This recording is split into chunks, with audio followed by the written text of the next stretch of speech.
Okay, picture is up and we are live from Mike Miller's car. The Mike Miller Show is back. Okay, so this video, I don't have some sort of grand plan or lesson I want to necessarily impart, though I'm sure that that'll come innately because that's what I do. So I'm going to call this video No Mas, and a lot of reasons to that. One, I'm in LA, a lot of Spanish speakers, and it is a skill that I'd like to get better at, so why not start now with the compound interest on the language field. Two, what I've been doing lately is minimizing, so cutting things out. It's very easy for me to add things to my life, add routines and habits and this and this and this, just keep adding. And I've noticed I've gotten like mentally, emotionally fat with adding, consuming. Just the sheer amount of consumption and the volume is just insane. And so it's quick to add, but slower to cut out. So I'm changing that. No mas. And I started reading this book called Atomic Habits because it's a book that was repeatedly recommended to me. And I have this thing where I like jump between books as I'm reading them. I'm just, maybe it's human design, manifesting generator type thing. I don't fucking know.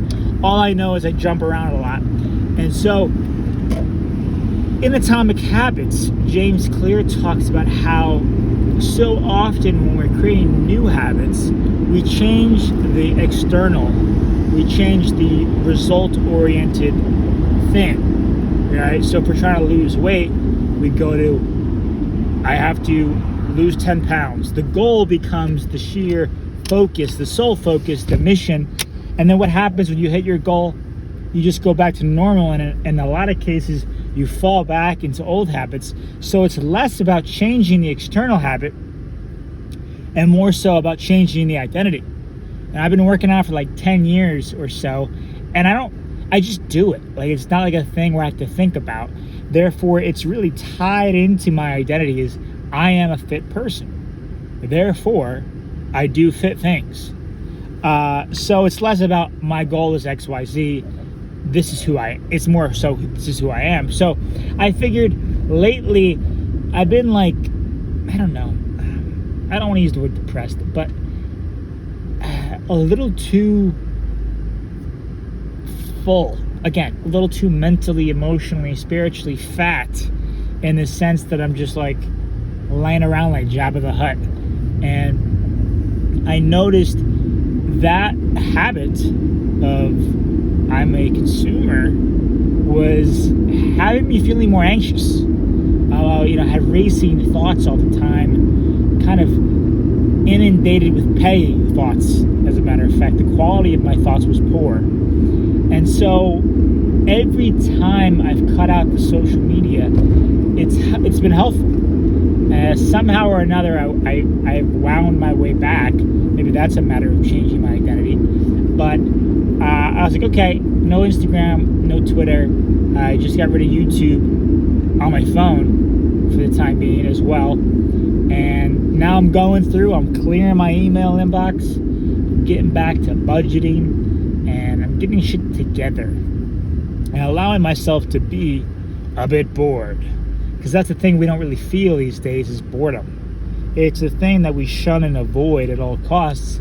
It's hard for us to even sit still in a doctor's office or waiting for the bus or in the office, whatever it is. It's hard for us to sit still these days and just be without pulling our phones out and just mindlessly consuming. And it's just like junk food for the brain. And now I'm a content creator. I love content. It's fucking awesome. But as a creator, it's easy to use the excuse that I'm researching or this is helpful in some way. It should be more about conscious consumption. Say a time limit, a responsible barrier. Right now, I just feel like I gotta be completely celibate from consumption, or for the most part. I'm still reading books. I like books. Those are going to be the last to go, I think. And I'm trying to slow down the podcast as well, because every time I've been burnt out, one of the things my friend told me was, for like a month, don't consume any like heavy material. You know, just listen to music, no podcasts, don't read any books, just chill out. And it's good advice. It's actually worked in the past quite well. And even though it's been a few days of no social or very minimal social, I already feel like my true nature's coming back, if that makes sense. Like, I find I'm laughing more, being more spontaneous, more charismatic, and just silly, which is something I embody for sure.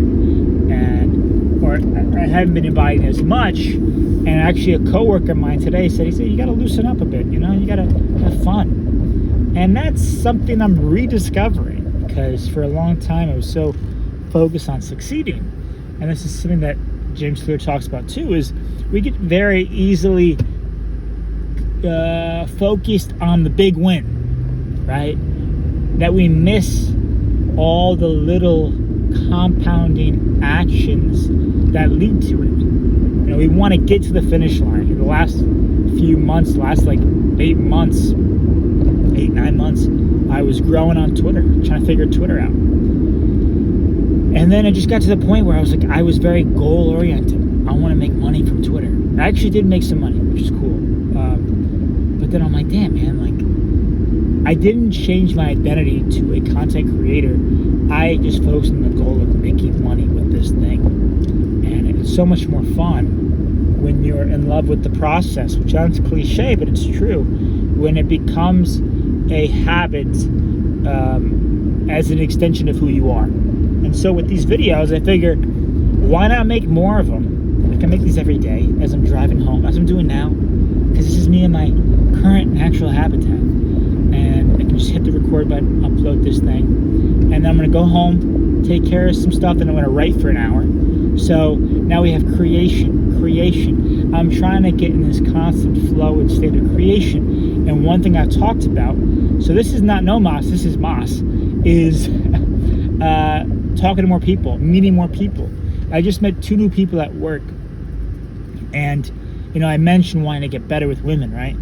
And in general. And I'm not like an antisocial person by any means, but I envision myself as someone who's talking to everybody. And in Fallout, our game series that I love, Fallout New Vegas is the best one. Charisma is always the skill that I was drawn to. Like, I just thought it was fascinating how you can get through all these challenges and obstacles and enemies through speech. Like, my speech skill, I always max that shit out. And that's something that's always inspired me, is charisma and being able to talk to people. So I met 2 new people today at work. And people I've been seeing for months. It's amazing. All of us, so many of us walk around like NPCs, don't address each other, don't talk to each other. It's lame. It's not fun. It's boring. And it's kind of weird not to acknowledge each other. Something I noticed on the West Coast, more so the East Coast, is just everybody's like in their own lane, which is strange. Maybe good, but also strange too for me. So I'm just used to saying hi to everybody. But anyway, so I've done that. We're going to do more of that. I'm doing less of the social media stuff, more of the content creation, more of the script. And I'm going to turn this into this video is a way to document my life, the journey. This is, I guess this is considered a vlog. Just like a car. This is like, instead of comedians in cars getting coffee, this is just like content creator in cars driving home in traffic. I don't know. So yeah, so that's what you can expect. I guess more of these videos. I guess this is a vlog technically, but doing it in my own style in a way that's easy for me. There's not a lot of friction with this, so expect mass of that. And fun fact, I've been driving for probably about like 15 minutes or so now, maybe a little less, and I've gotten through like 4 lights. We had a long way to go. And I'm sure I can rant the entire way, but for the confidentiality of people I might mention or subjects that I might touch upon, I'm not going to do that. So expect more stuff. Let me know in the comments what your thoughts are and what kind of content you want to see. What do you want me to talk about? I love ranting. And one app that I got recently that my buddy Matt told me about is Cocoon Weaver. And this thing is great. And I'll tell you why before I tell you about the app. Let me digress. I was talking to a buddy today about anxiety. And it was funny because they mentioned a subject. And initially, my, I guess, outward intention, this might have been a facade of trying to be humble, was, I'd like your feedback. I explained what was on my mind. After I explained it, I realized, I was like, you know what? I don't think I need your feedback because honestly, I don't have anything else to talk about in regards to the subject. Nothing more to talk about.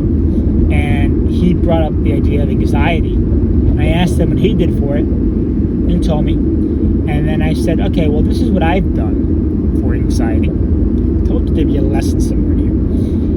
Is a couple things. I feel like anxiety, they say, is thinking of the future. Depression is thinking of the past or dwelling on either or.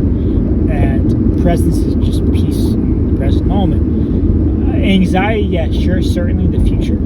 Also, I would wrap in overthinking with that, which I think can span past, present, future. Mostly past and future. And so what I've noticed with overthinking, right, it's like this, again, it's like that mental fat. And the best way to do it is to exhaust the energy of those thoughts. And I had this kind of 3-step process that I've done that helps tremendously with anxiety. Is wake up, breath work. I do Wim Hof breath work.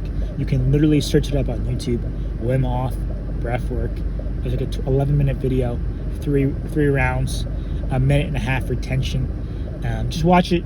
Try to give it a shot if you want. I do that first thing in the morning, followed by a meditation, and I use Sam Harris's Waking Up app. And he has actually scholarships. If you can't afford it, you can actually access it at a minimal to no cost for a certain period of time. Do the meditation. And one thing I'll add to that, right, because people sometimes, I tell them about meditation, they said, I can't meditate, I can't sit still, my mind keeps racing, I can't do it. Okay, this is what we don't want, to identify with someone who I don't meditate. Don't do that. I'm actively trying to learn how to meditate. And so what meditation is, it isn't about, I'm going to sit down and I'm not going to think. No, it's about being aware of your thoughts and realizing that you are actually not your thoughts. Your thoughts are like clouds in the sky. And clouds come and they go. And they come and they go. You are the sky. You are the thing behind that stays the same. That's this kind of, it's always peaceful. The sky is always peaceful, if you'll notice. It's the clouds and the shit that happens on top of the sky that makes stuff messy. Okay, so the breath work regulates your body, your blood flow, DMT in the brain and all that kind of fun stuff. The meditation also helps your brain, and it's a practice, something you can get better at over time. We're talking about compounding and habits. It's a great one. And then thirdly, and you can do this in any order you wish, thirdly is journaling. Now, for the last few years, I've been writing in like marble notebooks, journaling. And there's no structure to this. This is just literally dumping everything on my mind onto the page. That works completely fine. But with this app, Cocoon Weaver, it's just like a voice app. You can do some voice memos on your phone if you want. I just do the same thing. I just rant like this. A little less filter, I guess you could say. There's no filter here, but I mention people's names and situations specifically. I tend to curse more, more, if you can believe that. And I just let it rip, and that gets it out of my system. And I've noticed that every time I feel this urge to complain I'm still catching myself with that one. Or call somebody, or talk to my brother or my roommate about XYZ thing. I'll pull out this app instead. The app becomes my filter. I'll go to that first. And like I said before with my buddy I was talking to earlier, I was like, you know what, I don't really need to talk to you about this thing. Because so often I've deferred to other people as a way to validate my own experiences and get their opinions on things, which isn't always called for. I mean, I really feel like now I need to exhaust my personal resources and capacity before I look to someone else for support and guidance, which is something you should definitely do. But I've been a little overly reliant on others, I've noticed, even if it's just like egoic validation. So a couple things to keep in mind to give it a shot yourself, to try it out. And yeah, this is, like I said, it's all about nomos, and that's one thing is anxiety, overthinking. It's like your mind is a filing cabinet, and if there's too much in there that hasn't been organized, it just becomes chaotic and hard to deal with. So clearing that out, organizing it, cleaning it up, makes things so much easier to manage and makes life a lot more fun and simpler to live. And that's what we're all here to do. So no mas for this video. Hit that like button, subscribe if you want, and I'll see you in the next one. Toodaloo.